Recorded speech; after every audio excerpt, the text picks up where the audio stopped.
In a Minnesota suburb that once rang with the sound of children's laughter, the neighborhood has now fallen eerily quiet. We miss our routine that we once had that is now changed very drastically.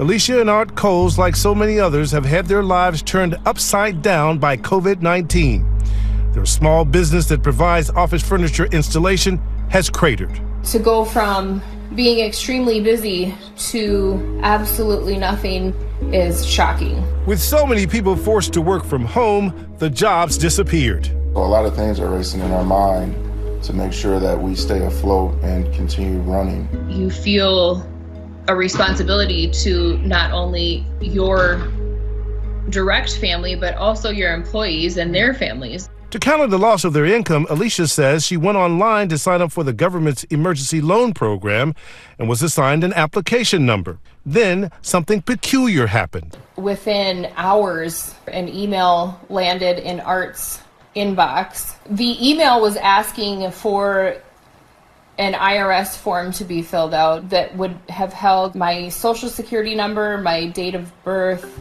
But luckily, Alicia says she noticed the email had a different application number and was sent from a strange email address, giving clues to what it really was. A phishing attempt, apparently aimed at stealing their identity. The very type of scam that the FBI has been warning about as the COVID-19 crisis has exploded. Not that there's ever a good time to be a victim of identity theft or a scam, but this is absolutely the worst time. Back now with a new warning from the FBI about coronavirus scams. There are bad actors out there. As Americans settle into this surreal, uncertain reality, there's another epidemic unfolding. Consumer protection experts warn scores of scammers are on the prowl, looking to pounce. Are you surprised that people would sink this low? I'm never surprised because the one thing I've learned about in my career at the FBI is people are greedy. According to Stephen Merrill, the chief of the FBI's financial crimes section, thousands of complaints are pouring in. When there's an opportunity for a criminal, a fraudster to take advantage of something, they will. And in this case, they've taken advantage of the fact that we're all very scared, we're very vulnerable, and we're looking for answers. And with all the confusion, scammers are getting creative. With so many Americans using new technology to stay connected, there are more opportunities for cyber criminals. There are the hackers that have derailed meetings, Zoom bombings, occurring in the new work-from-home reality, like this one that disrupted a town board meeting. Black people. There are websites claiming to be able to track individuals with COVID-19 around you, only to shut down your phone when the app is installed, demanding a ransom payment.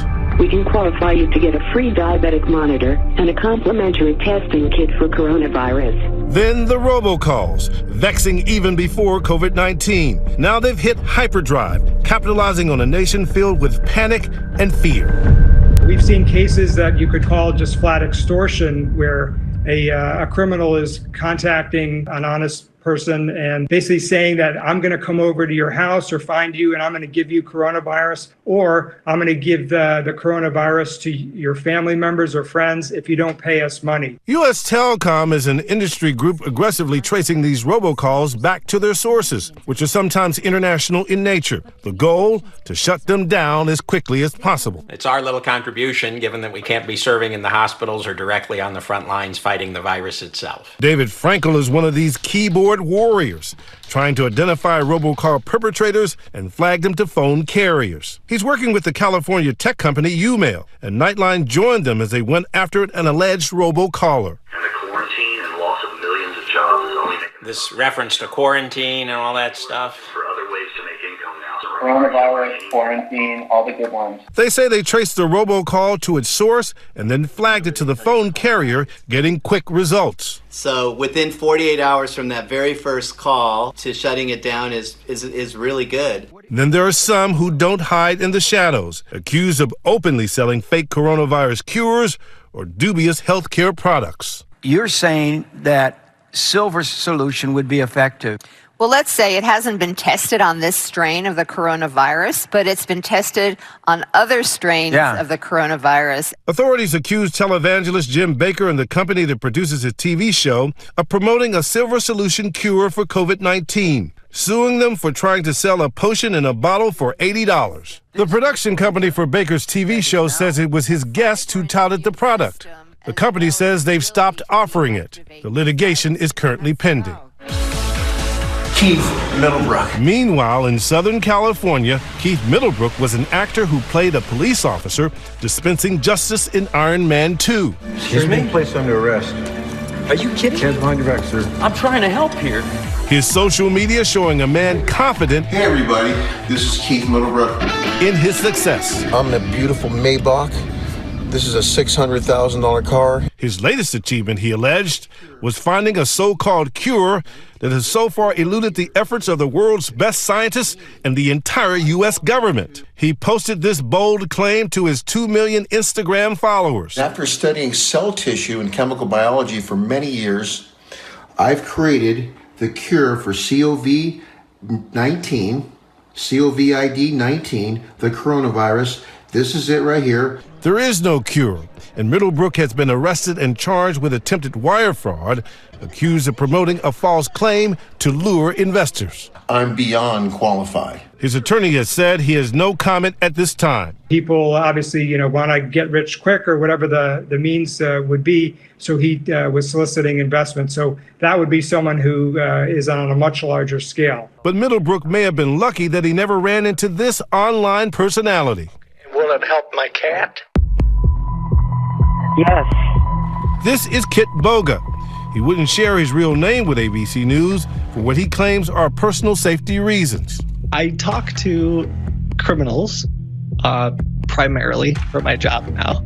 Kitboga has racked up millions of views and hundreds of thousands of followers. He says by turning the table on the alleged con artists and scammers. His newest mission, taking on those who are advertising fake cures for COVID-19. Would you like me to place the order for you? He took us behind the scenes of his operation. All the walls painted green so he can set up fake backgrounds for his viewers as they watch him talk to these alleged scammers live. I want to waste their time because I figure if I'm talking to them for 20 minutes or an hour or 3 hours, that's 3 hours that they're not talking to someone's grandma. With a background in software programming, Kitboga even incorporates voice changers into his system. If I turn on my voice changer, right now you should hear an old lady coming through. If I play an old lady or an old man character, the scammers are so much more likely to stay on the phone and try to scam me. The active ingredients for this is a proprietary blend of cinnamon, clove bud, lemon, lime, eucalyptus, rosemary, peppermint, and oregano essential oils. I'm sorry, you're saying you got some stuff from your garden and blended it up? He's fueled by outrage that people would take advantage of these turbulent times. How dare you? So we're good now. Are you kidding me? It's not only is this illegal, but you're lying to people who are desperate. I was mad. I thought, man, how am I going to listen to someone lie and say that this oil can save my husband or this oil will cure me from the coronavirus and keep a straight face? As these scams run rampant, law enforcement and other officials are urging consumers to report these attempts. The Coles did, only to be told they weren't the first ones to be targeted. I had filed a complaint with the recommendation of the U.S. Attorney, and he replied, "We've already received feedback from small business owners who have received the same scam attempt, and unfortunately some of them have fallen for it." And to the scammers, law enforcement with a stern warning. The FBI's message is that we will not tolerate it. We will investigate these cases to the fullest of our ability, and we rely on the United States public to notify us of these cases so we can get on them immediately. And the translation for some of the younger kids, if you do this, we're coming for you. That's right. Hi, everyone. George Stephanopoulos here. Thanks for checking out the ABC News YouTube channel. If you'd like to get more videos, show highlights, and watch live event coverage, click on the right over here to subscribe to our channel. And don't forget to download the ABC News app for breaking news alerts. Thanks for watching.